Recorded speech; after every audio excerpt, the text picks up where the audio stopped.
evening, ladies and gentlemen.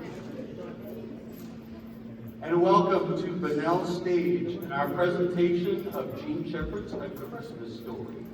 Before we get started, please take note of the nearest exit sign to you. They are at the front of the house on your left and your right, and towards the back, also on the left and the right. Please take a moment to power down your cell phones and devices, as your signals can interrupt the wireless microphones used by the actors on stage. Even in airplane mode, they can interrupt the signal of our wireless microphones, so please power down. And go back to a time in 1952 when such things didn't exist. I'm talking to you, the guy in the front who's taking a selfie and tweeting. Power it down, please. Thank you. There will be a 15-minute intermission where you can retire to the lobby. Plenty of snacks and beverages are on sale to help us to fund our next show. So please sit back and relax. Enjoy our show. Merry Christmas. And hey, don't shoot your eye out, kid.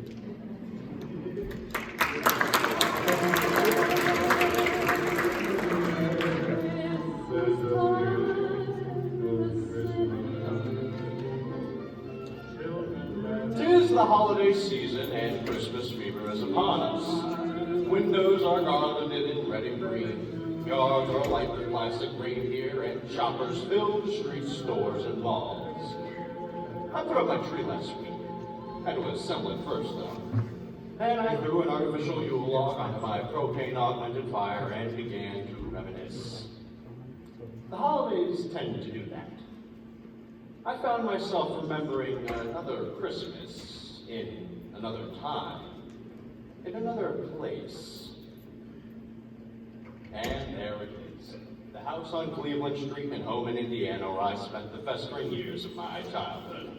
Yes, sir, home in Indiana. Ragged vacant lots, American Legion halls and bowling alleys woven together with a compact web of high-tension wires, telephone line, and sewer pipe.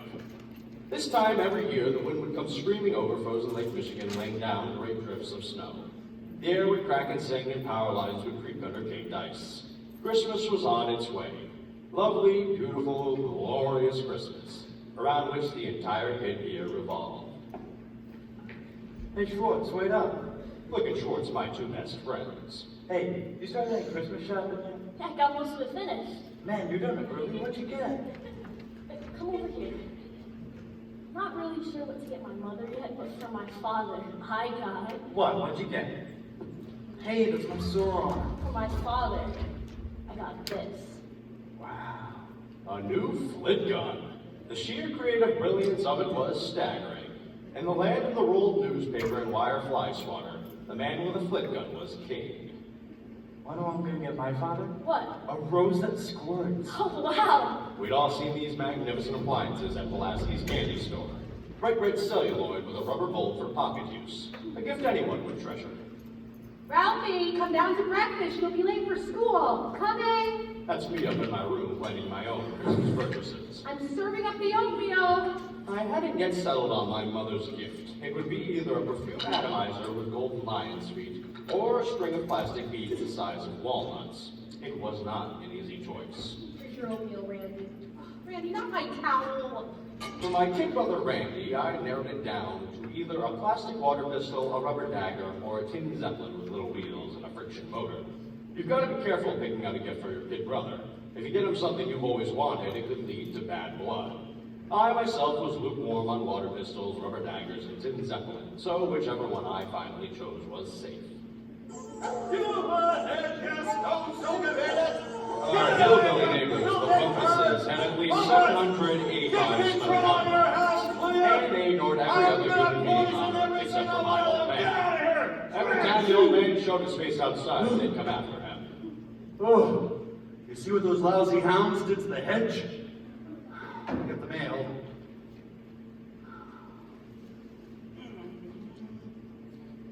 Oh, most of it anyway. Anything for me?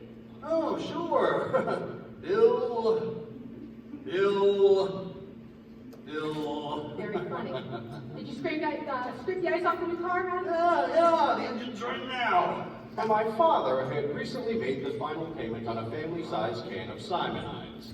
The old man was a dedicated hoodshiner, an Oldsmobile man the way others were Baptists, Methodists, or Catholics.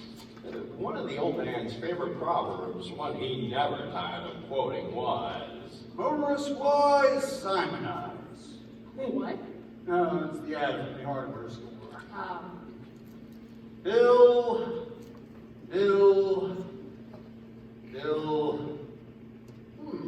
Occupant. Some days it was all I could do to keep myself from spilling the beans and telling him what I've gotten him, thus destroying the magnificent Christmas morning moments of stunned surprise when he unwrapped that family-sized can of Simonides. You have money troubles? Could you use a loan? Huh, can't figure that out. what's that? Well, somehow they know me well enough to know I have money troubles, but they still call me occupant. Anything for me?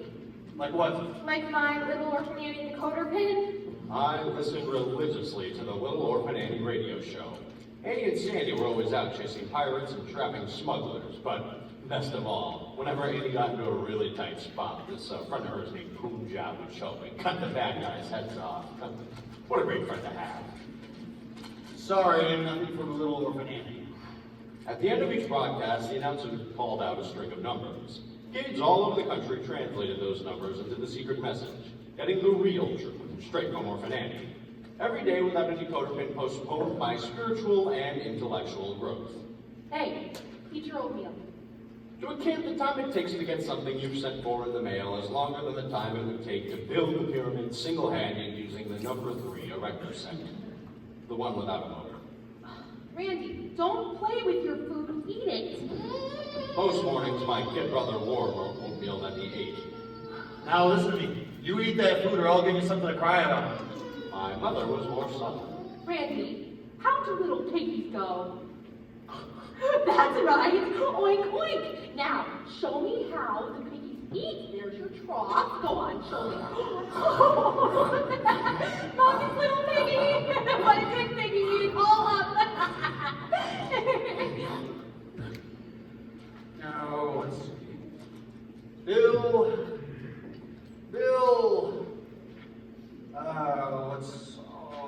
Oh, look at this. Open it. Let's see. Another contest. $50,000 giant jackpot. The old man was hooked on contests. He entered them all. Match the baby picture, find the hidden object, and sports? The old man knew sports. Let's see. What National League team won the World Series in 1907? Easy. Chicago Cubs. The old man never lost hope. He believed that awards would come to him who was faithful, persevering, and nailed by deadline. What was the Lone Ranger's nephew's horse? Name, the Lone Ranger's nephew's horse. Victor. Named Victor. How do you know that? Everybody knows that. Oh, yes. Sure, everyone knows that. Victor belongs to Dan Reed, the Lone Ranger's nephew. You see, when the Texas Rangers... No, okay, everybody knows that. Victor, right? Let's see. Where there's blank, there's fire. Where there's blank, there's fire. Where there's blank, there's smoke. No, smoke!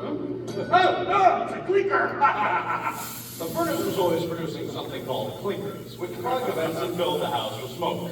Whenever this happened, the old man would rush to the basement with his trusty poker to do battle.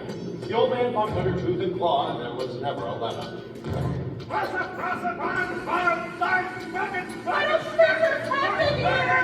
The old man was just warming up his vocabulary.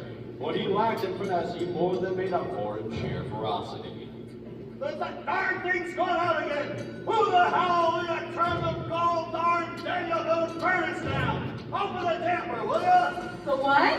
The damper! Open the big bang puzzle Wesson damper, will ya? Well, that was a new one. Just one of many in the old man's endless lexicon of curses. Realizing it might come in handy during a ball game or in an argument with Schwartz, I made note of it for future use.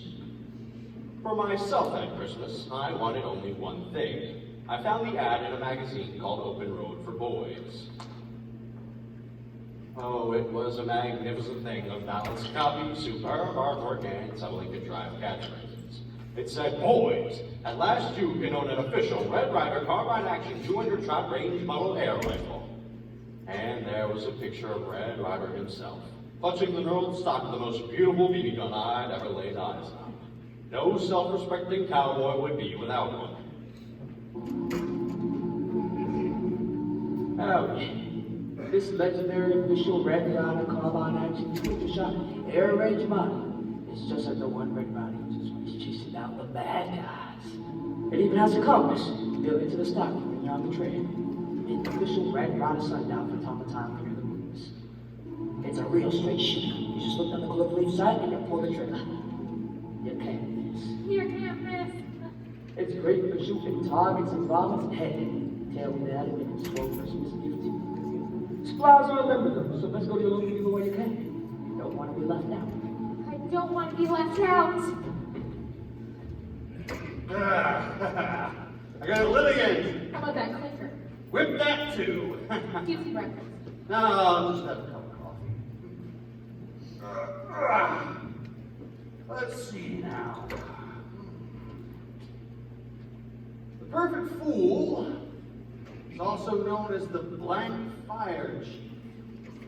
Blank fire chief? The blank chief. The fire chief. What? Fire. Fire! No! That's your answer. Edwin is the perfect tool, and he's also known as the Texaco Fire Chief. Oh, yeah, sure, right. Everyone knows that. Easy one. Open Road for Boys was a magazine that sold dreams, fantasies, and incredible adventures. My dream on this particular Christmas was that BB gun. I fantasized adventures wherein I, and I alone, stood between our tiny island family and insensate evil.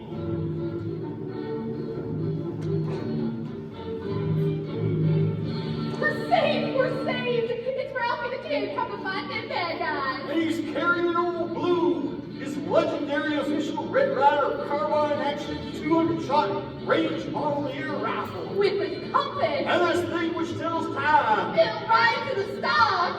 Now don't you folks worry none. We'll make short work of these here, polecats, I reckon. What do you figure we're up against here? Well, Ralphie the Kid, we sort of figure it's Black Bart and his Desperado. They're packing plastic water pistols and big rubber daggers. They come in by air.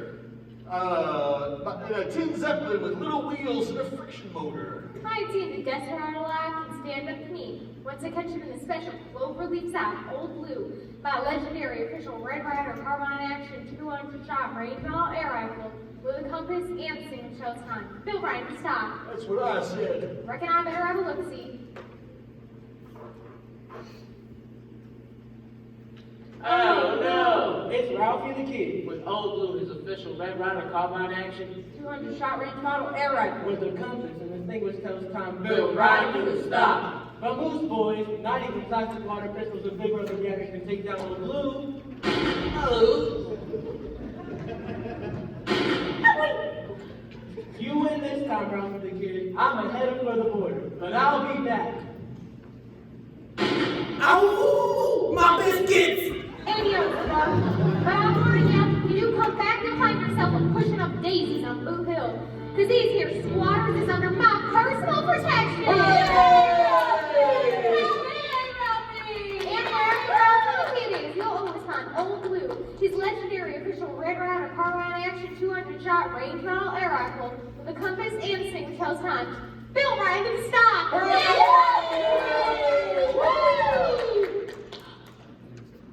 No question about it.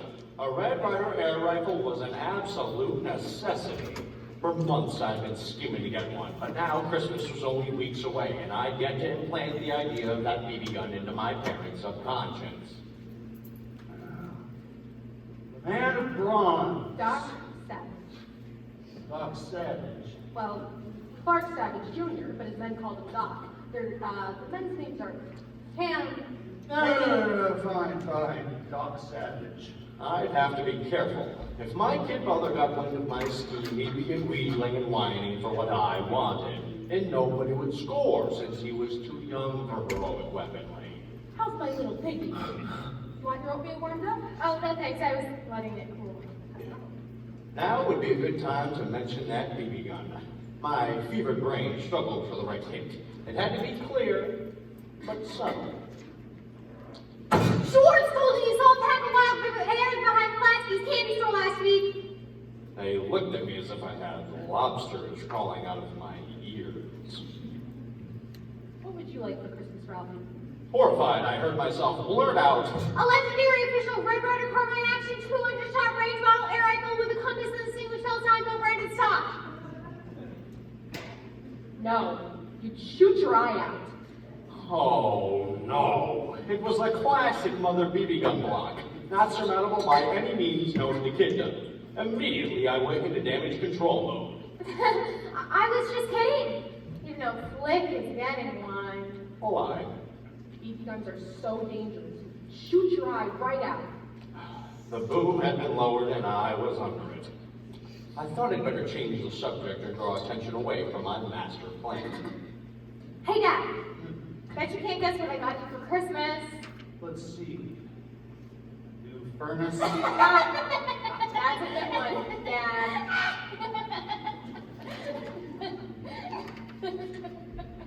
Be careful there, son. You might tip over your dust. Ready, are you done? Uh-huh. Then why don't you go on upstairs and get ready for school? Your hands. No one can win this contest. These questions are impossible. Like what? The voice of Snow White, Adriana Castellani. Yes, the laws. Ralphie, why don't you get your coat on? It's time for school. Okay.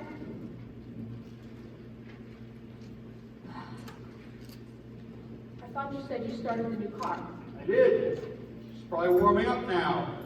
My parents always referred to each used car as new because to them, it was. It's not running. At all. Sure it is. She's got a nice heater in her. She's probably nice and toasty by now.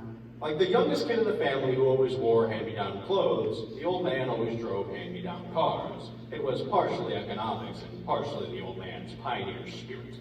Any man can buy a new car, but it took a brave one to buy one with a shady past. It is not running. What? Oh. Oh, well, I'll be a dog-nabbed cinnamon dish.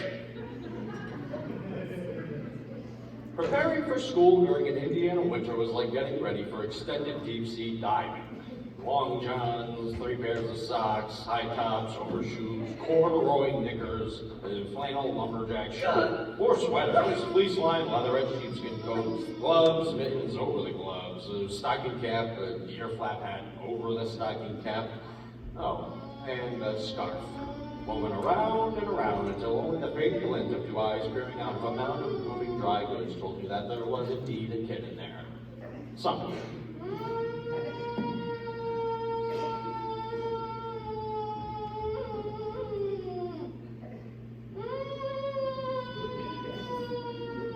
Would you stop that? Ralphie! Yes? Ready to go? Uh-huh. I can't put my arms down!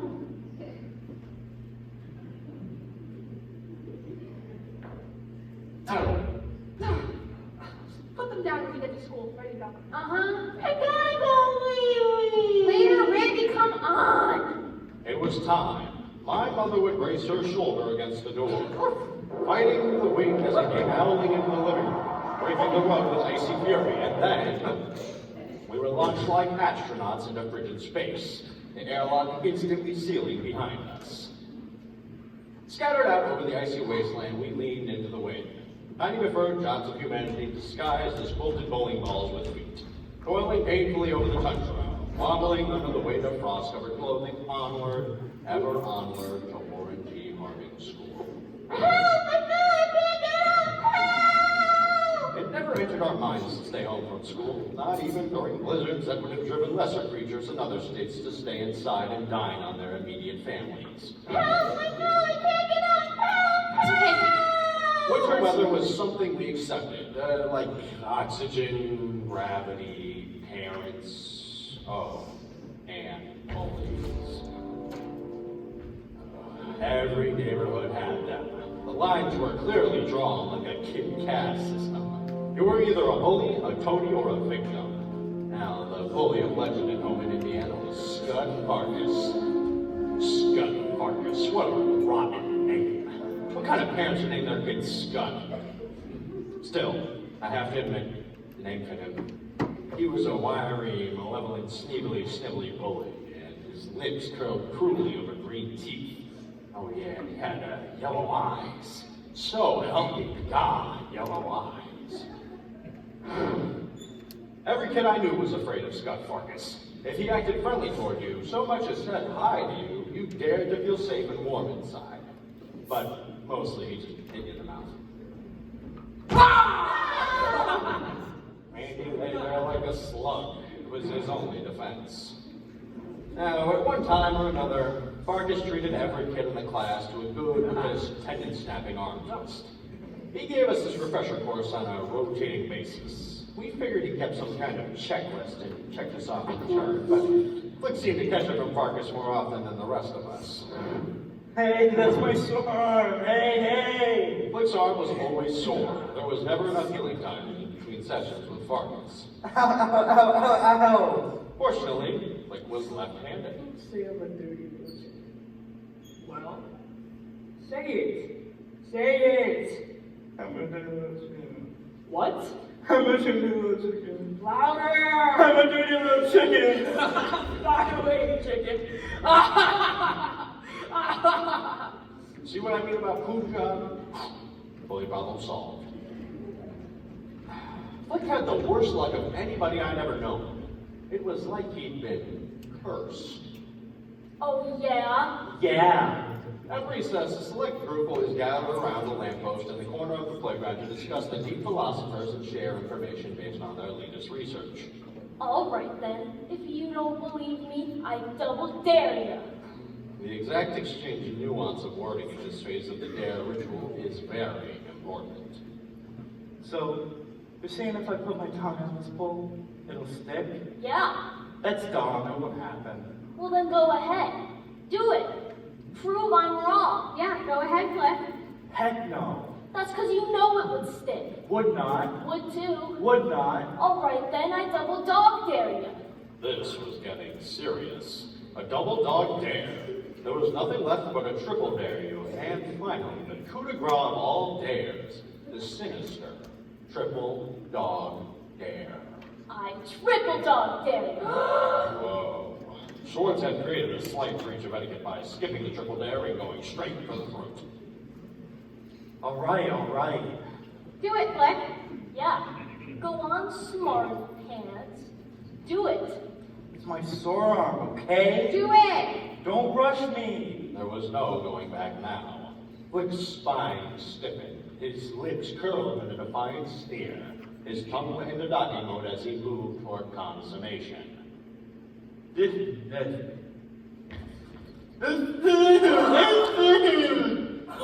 It really works.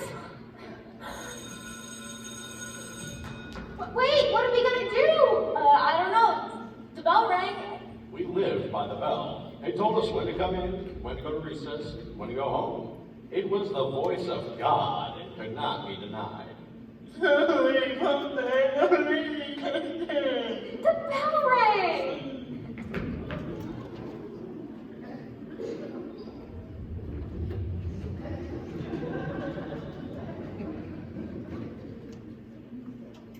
So, while the virtual velocity of light is infinite, the apparent velocity will always appear to be the same. Even though the Michelson-Morley experiment proves that Dr. Einstein's theory is seriously flawed, I still like his book, The Principle of Relativity.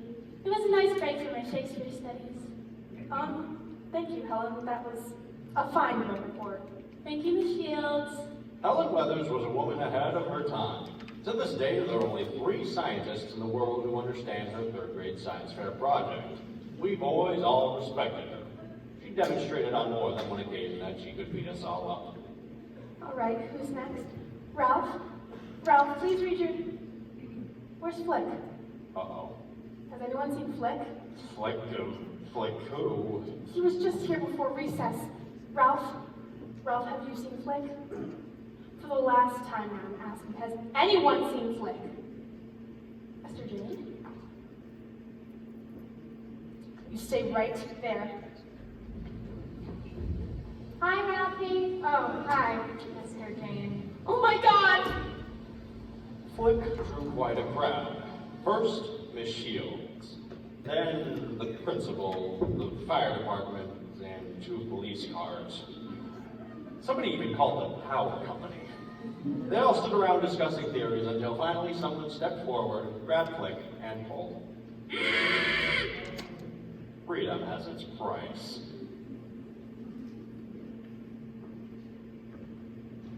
Now, I know that some of you put Flick up to this, but unfortunately he refuses to say who. But those who didn't know their blame, and I'm sure the guilt they feel, is far worse than any punishment that they might receive. Now, whoever you are, don't you just feel terrible? Don't you feel remorse for what you've done? Well, that's all I'm going to say, Flick. You're welcome. You may take your seat. The guilt you feel is far worse than any punishment you might receive. Adults love to say things like that, but kids know the truth. It's always better not to get caught. Anyway, on Saturday morning, I go to Pulaski's candy store with Flick and Schwartz. We were connoisseurs of the jujube, root beer barrel, and licorice pipe. It could take hours making our selections. On Sunday afternoon, the family pile into the old park downtown and watch the people go by. A ritual that never ceased to entertain the old man. Then came Monday, with work and school, and the cycle began all over again. Tuesday, all the stores in town were now staying open nights, which meant that things were getting serious. Wednesday, and the old man was beginning to feel his own kind of holiday anxiety. Guys, this living bird! I must get your house out of my yard! I'm gonna set your entire house on fire! Get out of here! Graham, shoot! Oh. In those days, we ate a lot of meatloaf and red cabbage. It was like wandering in the desert. Every once in a while, you'd hit an oasis, like a ham on Easter and turkey on Thanksgiving and Christmas. The old man lived for those meals. How was your day? Oh, about the same as always. What's for dinner? Meatloaf and red cabbage. Yeah. Where's Ralphie? Down in the park. Where's Randy? Fine, now. Say, an idea.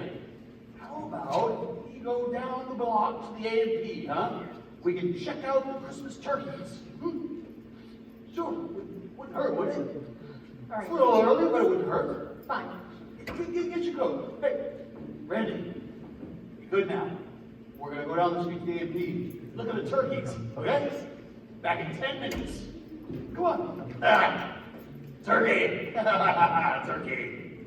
The old man was an addict with no fear of kicking the habit. He loved cold turkey. Night falls fast during a northern Indiana winter. It was dark by the time the old man got home from work on Thursday, so we ate a quick dinner with meatloaf and red cabbage, and piled into the Oldsmobile for the annual viewing of the downtown Christmas lights. The icy power lines across Hopen Avenue were looped with shiny red and green garland. The streetlights sported plastic Santa faces, and the window in Higby's department store was alive with electric trains and robot elves. So many colors, so many toys. The magic of Christmas. After driving through the winter wonderland that was downtown Hopen, we made our traditional journey to the frozen parking lot next to the Esso station to pick out the tree. Let's see. Ah! I love this one. No, look, there's a giant bear spot in the front. Yeah, but that might be able to use that. Just let me handle this. Find what you're looking for, folks? Yeah, we were thinking of, Yeah, that one's a really good one, but there's a bear spot. Oh, no. That's just where it was laying when they shipped it. But standing up, but it's cold, you see. cold. Rose that way. Rose. Get inside where it's warm, French will spread and it'll fluff up real good. Real good. I guess. It's not the kind where the needles fall out, is it? Oh, nah. Those have been balsams. Yeah, balsams. So, how much do I owe you? Well, Now, remember, it's Bear's fault.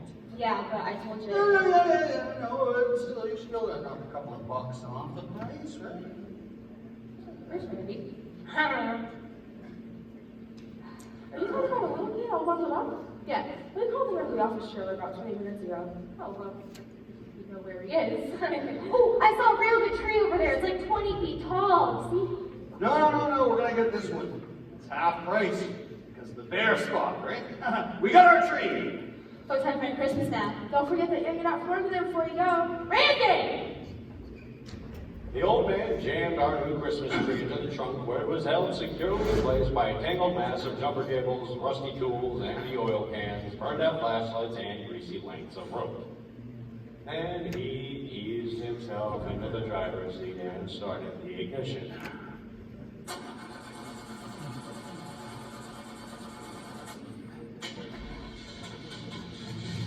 And we were off, laughing all the way. Bells on bobtails ring, making spirits bright. What fun it is to ride and sing a sleighing song tonight. Oh, jingle bells, jingle all the way. Oh, what fun it is to ride in a one-horse open sleigh. Jingle bells, jingle all the way. Oh, what fun it is to ride in a one-horse open sleigh. Geschlagerkrieg! A blowout. The old hopscotch down the highway. The old man struggling with the tiller. Stay on the road, you stone-soaking bandit! Some of them things! Go, dangerous! The old man's vast catalog of invective enriched my boyhood. Some received education at their mother's knee. I acquired vocabulary in my father's awards. You think it's a flat? 4 minutes! Time me! Behind the wheel, the old man always imagines himself driving a the Indy 500. Whenever we had a flat, he'd pull into an imaginary pit and have my mother hold a stopwatch to actually a sweep hand on his Ben Rube, and time his tire-changing technique. It was the old man's dream to make 4 minutes. Now, the old man's spare tires were actually only tires in the academic sense. They were round and they had been made of rubber. They had long ago been given extreme unction. Gotta go wee-wee! You should have thought of that before. Ralphie, get out and help your father. Can I? Yes. Just watch for traffic getting out. It was the first time it had ever been suggested that I help my father with anything. What are you doing here? Mom said I should help you. Oh, really? Well, sit down. And you're down here. Here, you hold this. No, not like that. Hold it like this so I can put the lug nuts in there. See, we got 5 of them. 1, 2, 3, 4, and... For one brief moment, I saw all 5 of the lug nuts silhouetted against the lights of the traffic. Oh, my God. Only I didn't say fudge. I said the word, the big one, the F blank, blank, blank word. What did you say? That's what I thought you said. Go on, get the car, go. I was dead. What would it be? The guillotine, the chair, the rack, Chinese water torture? Mere child's play compared to what surely awaited me. I climbed into the back seat next to my kid brother. He knew something was wrong. I knew something was wrong. Our mother didn't have a clue. Everything all right, Ralphie? She'd know soon, though, and I'd be doomed. I had done something unspeakable. I was untouchable, rotten to the core. I was never going to make it up the ladder of human virtue. I would have drummed out of the human race.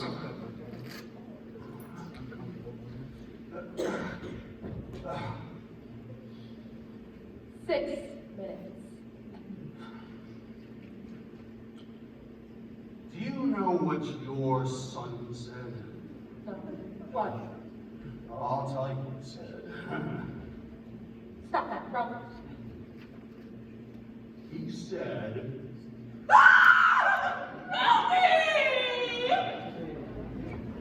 rode home in deep, complete, absolute, and total silence. I gotta go, wee-wee! Almost.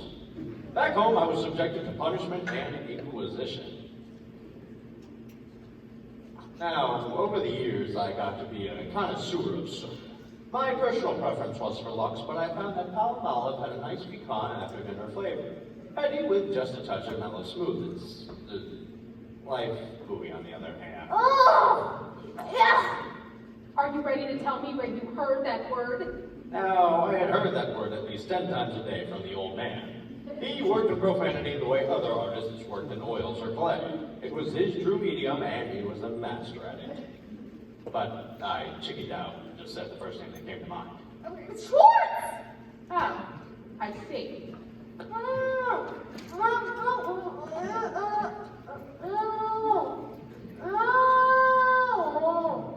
Hello, Mrs. Schwartz. Yes, I'm fine. Mrs. Schwartz, do you know what word Ralphie used this evening? No, what do you say? He said, What? No, not that. yes, that. And do you know where he heard it? Probably his father. No, he heard it from your son. No, son, come here. How dare you say something?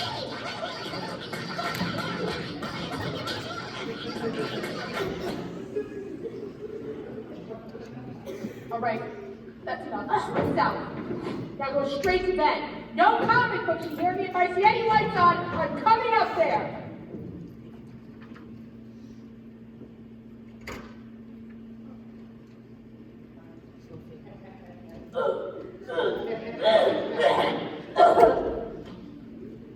Three blocks away, Schwartz was getting his, and for what may have been the first time in his entire life, he wasn't guilty. You know, there has never been a kid who didn't know deep in his heart he'd die a horrible death or be stricken blind before he reached 21, and then they'd be sorry. What are you having for dinner, honey? Meatloaf and red cabbage. Boy, oh boy, I love me some meatloaf and red cabbage. I'll get it. Why, it's Ralph. Oh, hey there, Ralph. Where you been? Come on in.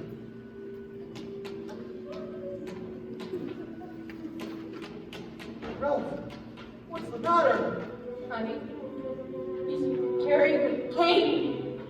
Oh no, we can't see! He's blind! Blind? Blind? What happened, Ralph? No, I can't tell you. It would cause too much pain.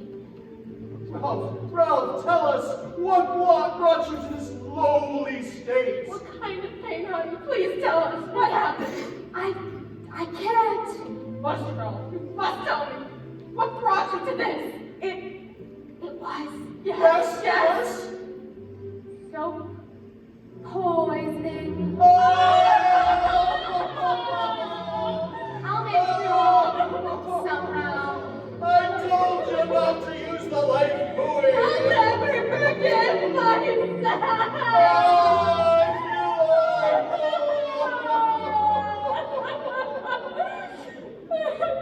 Over the next few weeks, my remaining senses would wink out one by one as my parents beat their breasts and blamed themselves. The last one remaining would be the sense of smell, and I would write a request in my Big Chief tablet for a bar of scented life buoy, so that I might embrace the author of my demise as I drifted away. With my waning strength, I would print a single word: forgiven. Then the number 2 Ticonderoga pencil would fall from my lifeless, dead, cold fingers. The funeral would be attended by presidents, kings, queens, and even Red Rider himself. He delivered the eulogy. Oh boy, and then they'd be sorry. Friday. Well, it's nearly time to go home, so let me give you next week's homework assignment. Yay! There'll be no book report due on Friday. Yay! Instead, I want you to turn in a written theme on the following Monday. Yay! Applying what we learned in this past unit. margins, spelling, paragraphing, everything. It will count heavily towards your final semester grade. Choose an appropriate subject and limit it properly. Now, what are the 4 purposes of a theme? To inform, to describe, to persuade, to tell a story. That's right. For this assignment, write a theme to inform or persuade. Your choice, single page, watch your margins. Since it is the holiday season, this will be your only assignment for all of next week. Yay! But with 2 weekends and 5 school days, I expect excellent work. Questions? Dismissed.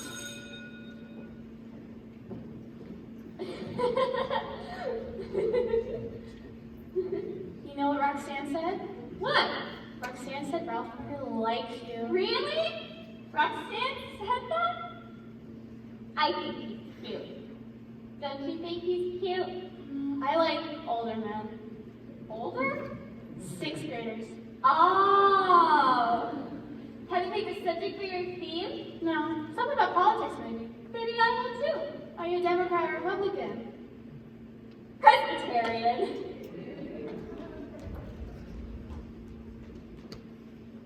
Ralph? See what? Mr. J was looking at you. I thought she was looking at me. Why would a girl be looking at you? So, You still getting that baby gun for Christmas? No. They think I'll shoot my eye out. How do they come up with these ideas? Have you seen the new ad? It's all about Frank Ryder himself, how great the baby gun is. There. See? It's a whole story. Wow! Farkas, run! I'm a dirty little chicken, I'm a dirty little chicken!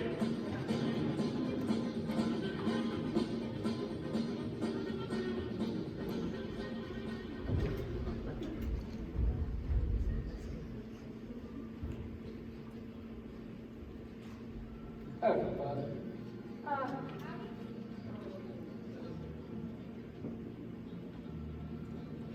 You gonna get these bugs? It's a legendary official Red Ryder carbine action, 200-shot range model air rifle with compass and single shell time built right in stock. And no, I'm not gonna get it, because my parents think I'll shoot my eye out. Well, I'm plumb ashamed of you, Pop. Did Red Ryder give him? Or Roy? Or Gene? Or Hoppy? Or the Lone Ranger? Of course not. When you're fighting the cabbage game and single-handedly stop the stagecoach, you never give up. Why cowboy never gives up? Even when they've blown up the railroad trestle, shot down your horse, you never give up. You just push your hat back, square up your shoulders, look them straight in the eye and say, I'm a cowboy. I love my country, my horse, and my best girl, in that order. You can stab me, shoot me full of arrows, and plug me full of holes. I ain't falling down, cause I'm tougher than a boot, meaner than a rattlesnake, and stubborn than you. I'm standing tall, standing for what's right, and I ain't standing for nothing. You know why? Cause I'm a cowboy never gives up. That's my motto, Father. First to live by. Kind of like a theme. Theme? A theme! So you just get up, dust yourself off, and get back on the horse and buck you off. We got a deal? Deal.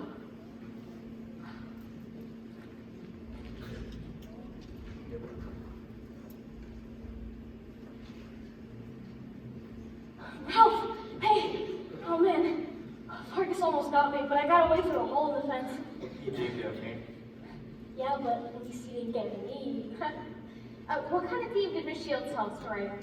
Theme to form or persuade. Look, your choice, single page, and watch your margin. It could be about anything, right? Yep. Can I have this? Oh yeah, sure.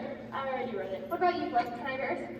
It's at home, Who else gets this? all the guys. Do you think they'd mind giving them to me? Sure. Come on. I had a plan. Part 1. Collect enough copies of that ad to hit my parents from all directions. Part 2.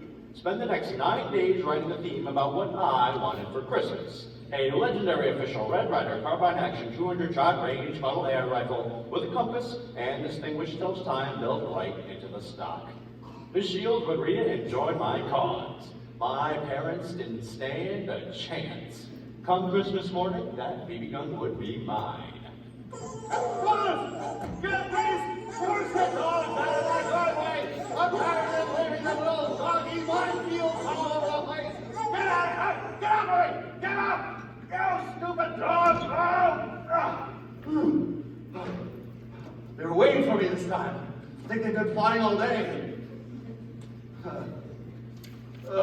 Here's the mail. Most of it, anyway. I had to throw a monkey ward catalog at him or I wouldn't have made it across the yard.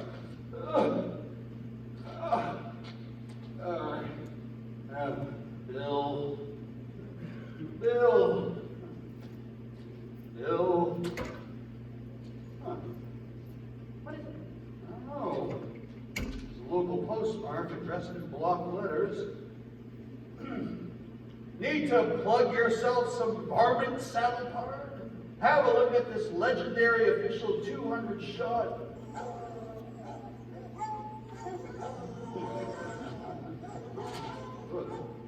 What? Just a thought. Put this in the wastebasket. Okay.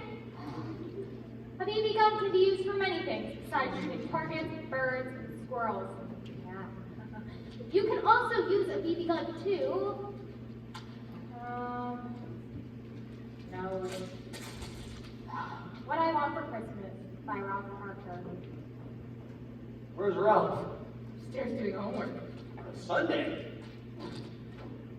Where's Randy? Behind the couch. Uh, What are your plans today? Oh, I thought I'd work on the new car. Tune her up, check the oil. Well, better get started. The old man always put in the heaviest oil he could find. His theory was that the heavier the oil, the longer it took to leak out. Of course, the older the oil got, the dirtier it got, and that made it even heavier. So it leaked out even slower. The old man saw this as a benefit, though. He believed oil was like wine. It improved with age. Monday.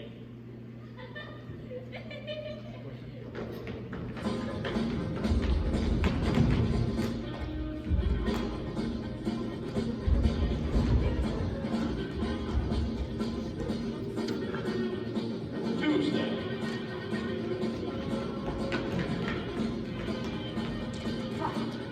A BB gun is a very good thing to have in case of emergency.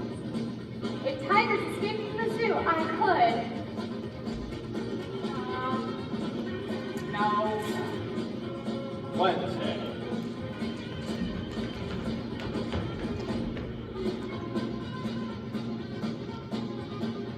What's this? Boys, at last you told an official Red Ryder carbine action. Oh, you were right around their side, like a recipe you were saving or something.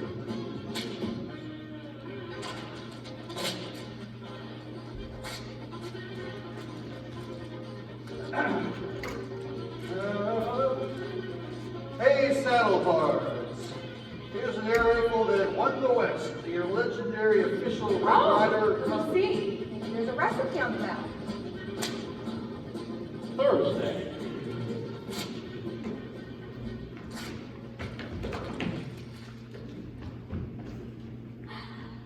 The Pioneer shop moose and bears to eat, and at my house we could save on groceries if we had a... No. Friday. Get out of here, you mangy bird! Get out! I'm gonna set your entire house on fire, Bumpus! Get out of here! I'm gonna call the pound on those dogs! Are you okay? I barely made it. They almost took one of my shoes. Good, I like those. Glad they didn't take it. Well, you can't do much without the other. Oh, Bill. What's this? Ha! I knew it! I won! You won! What did you win? Here's the other part of the letter. You have won a major award in our $50,000 Great Heroes of the World of Sports contest. That's going to arrive by special messenger delivered to this address. You are a winner. Congratulations! I won. What did you hear that? Let's go tell everybody. Word got around. That evening, the old man's cronies came over to sit around the kitchen table, guzzle beer, and tell dirty stories.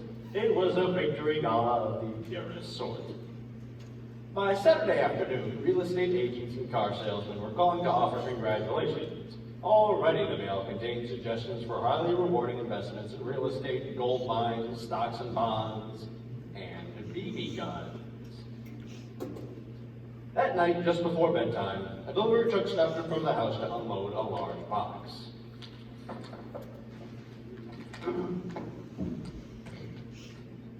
Yes. You, Parker? Yes. Thank you. Thank you. You have any trouble with the hounds out there? What else? Oh, never mind. Bring it in. Right to the side, yeah. Right to the side. Thank you very much. Thank you. Thank you. Oh. Crowbar? Crowbar, yeah. Thank you so much. Merry Christmas, gentlemen. Merry Christmas. Ralphie, bring that crowbar over. Whoa. Look. Fragile. Must be Italian. Imported right from Italy. I think that says fragile, honey. There we go. There could be anything in there. Maybe they did not put anything in it, but maybe No, it's got to be in there. Just, let me see here. Oh my goodness. Will you look at that?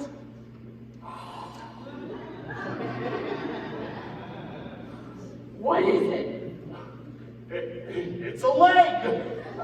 Like a statue. A statue. Yeah, a statue. Yeah, statue. Ralphie? Oh, wait, look. You know what this is? It's a lamp. Oh, what a great lamp. And I know right where to put it. Come on. We'll put it right in our front room window. Boy. Mommy, I don't like this lamp. Now you'll grow to like it, son. You're too young right now to really appreciate it. You'll grow to like it. What a great lamp. Let's see here. Come on Oh, in. yes, let's go. Okay, this is for the Christmas tree and the radio. This one's for the. Oh, it's all right, it's all right. I meant to do that. Just a minute. And there. Oh, will you just look at that? Isn't it glorious? It reminds me of the 4th of July. I gotta see what it looks like from the street. Do we have to put it in the front? Wouldn't it look better down in the basement? Boys, go get ready for bed. Oh, it's just beautiful. Where's Randy? I don't know. Honey. Hi, I can see you. Can you hear me? Now, move the table to the right. Right, out, a little more. Good. Now, the lamp, center. The center. Just a little center. Right there. Oh, it's beautiful. Hey, Parker, what's that? Well, that's my major award. Chuck's never would have known that. Looks like a lamp. Well, it is a lamp, and I won it. Hey, that's your wife's down there, isn't it? It sure is. She's helping me put my major award on display. Hi, Miss Parker. Congratulations on the major award. Bet she's proud of you. I'll bet she is. Listen, do me a favor. Go around to all the neighbors. Let them know that Parker's major award is going to be on display in this front window. They can walk by or drive by and see it, okay? Sure, you bet. All right. Honey, look, just move it this way a little bit more. Hey, get away from me, lousy dogs! Get away!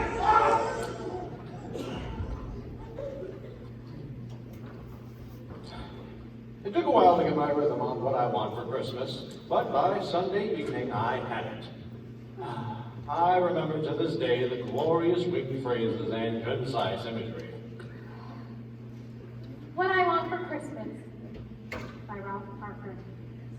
What I want for Christmas is a legendary official Red Ryder carbine action 200-shot range model air rifle with a compass and a distinguished tells time. Still ready to stop. It is a very good thing to get for Christmas. I don't think Lincoln Loans are a very good gift. Tinker Toys are not a good present either. The end. P.S. Have a very Merry Christmas, Miss Shields. A little sucking up couldn't hurt. On Monday I turned in my theme, knowing I was offering up a masterpiece. No doubt Miss Shields in her ecstasy would excuse me from theme writing for the rest of my life. Oh, how I wanted to be a fly on the wall, to witness that historic moment when she first laid eyes on what would be known in future as the ultimate What I Want for Christmas theme. Margins, margins, margins. Why don't they listen? Why don't they ever learn? Semicolon, you dolt! Period. I can't take this anymore, but I must. It's my duty. One more, just one more. Ralph Parker. Why, this is good. It's wonderful. The theme I've been waiting for my entire life. It validates my existence. The prose, it sings.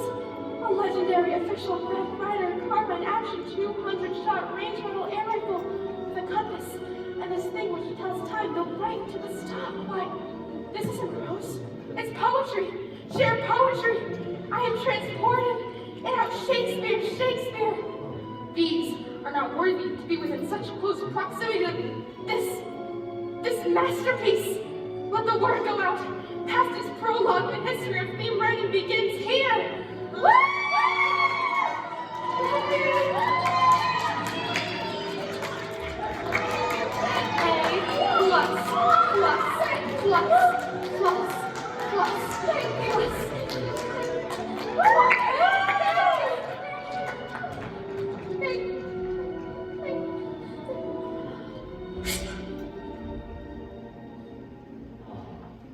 At the end of the school day, I drifted home, securing the knowledge that my plan was progressing.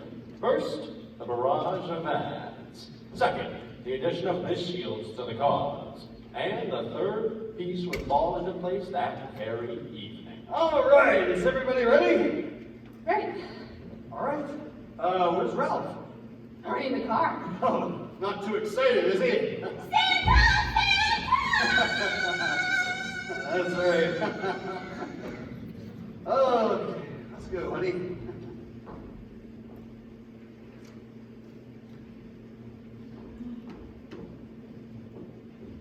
Don't want to waste electricity. They want to waste electricity. This was the night of the great annual pilgrimage, when the family piled into the Oldsmobile and journeyed to Hickey's department store. At Hickey's, we would mix with crowds of Christmas shoppers, carriage-driving herds of tired and wine, kids from floor to floor, department to department, coughing, spanking, and threatening in order to keep them in the aisles, on the trail, and away from little hidey holes on their counters. At Hickey's, I would complete the master plan. Make contact with the final team member, seated on a snowy throne under a squadron of plastic angels. The man, the connection, the Godfather himself, Santa Claus. That air rifle would be mine.